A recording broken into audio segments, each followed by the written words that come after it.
দেখতে গোলাকার বলে এই সাবানের নাম গোল্লা সাবান। চট্টগ্রাম অঞ্চলের জনপ্রিয় এই সাবানের ব্র্যান্ডের নাম 1937 সাবান। কারণ এই সাবান বাণিজ্যিকভাবে তৈরির কারখানা নিবন্ধন পায় 1937 সালে। সেই থেকে এই নাম রাখা হয়। কেউ কেউ আবার বাংলা সাবান নামেও চেনেন। এটি তৈরির জন্য প্রয়োজন হয় বিশাল কর্মযজ্ঞের। দেখতে অনেকটা গুড়ের মতো হলেও এগুলো আসলে সাবান। চট্টগ্রামে বানানো গোল্লা সাবান এ অঞ্চলে বেশ জনপ্রিয়। সাবান তৈরির প্রক্রিয়াও আকর্ষণীয়। বিশাল কড়াইয়ে একই সঙ্গে মেশানো হয় কাঁচামাল। সেখানে ৫-৬ ঘন্টা গরম করার পর আনা হয় পাশে ছোট কড়াইতে। কিছুটা ঠান্ডা হওয়ার পর নির্দিষ্ট আকারের দুটি অর্ধগোলাকার ছাঁচে নেওয়া হয় সাবানের মণ্ড। এরপর দুই পাশ জোড়া দিয়ে রাখা হয় জমাট বাঁধার জন্য।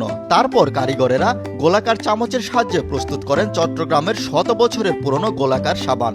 বর্তমান বাজারে চালু থাকা বাংলা সাবানের সবচেয়ে পুরনো ব্র্যান্ড চট্টগ্রামের 1937 সাবান। ব্রিটিশ আমল থেকে চট্টগ্রাম নগরের চাকতাই খাল এলাকায় প্রস্তুত হচ্ছে এই সাবান। 1919 সালে চাকতাই এলাকায় এই কারখানা গড়ে তোলেন নূর আলী সওদাগর। ভারতের টাটা কোম্পানির সিআই শীট বিক্রির এজেন্সি ছিল তার। কারখানা আগে চালু হলেও নিবন্ধন নেওয়া হয় 1937 সালে। বর্তমানে নূর আলী সওদাগরের তৃতীয় প্রজন্ম নূর আলী সওদাগর অ্যান্ড সন্স নামে ব্যবসা পরিচালনা করছেন। চট্টগ্রামের লোকজনের কাছে এই নামটি বাংলা সাবান নামে এতই চেনা যে এটি পরিচিত হয়ে উঠেছে 37 সাবানের গোল্লা হিসেবে। প্রতিদিন প্রায় 60 থেকে 70 মণ বা 2500 কেজি সাবান তৈরি হয় এখানে। শত বছর ধরে একই ছাঁচে তৈরি হচ্ছে গোলাকার সাবান। ওজন 500 গ্রাম। পাশাপাশি 130 গ্রাম ওজনের সাবানও বাজারজাত করা হচ্ছে। মাসে 15 থেকে 20 দিন সাবান উৎপাদন চলে এখানে।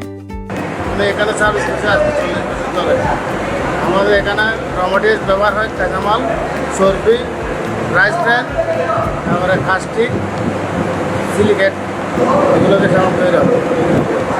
আর আমাদের এখানে স্টাফ প্রায় 100 জনের মতন। এভাবে এগুলো ভাগ করতে হয়। ভাগ করার পরে এগুলো আজকে ভাগ করলে কালকে না হয়, এবারে সময় লাগে আমাদের, রেগুলার তৈরি হয় না।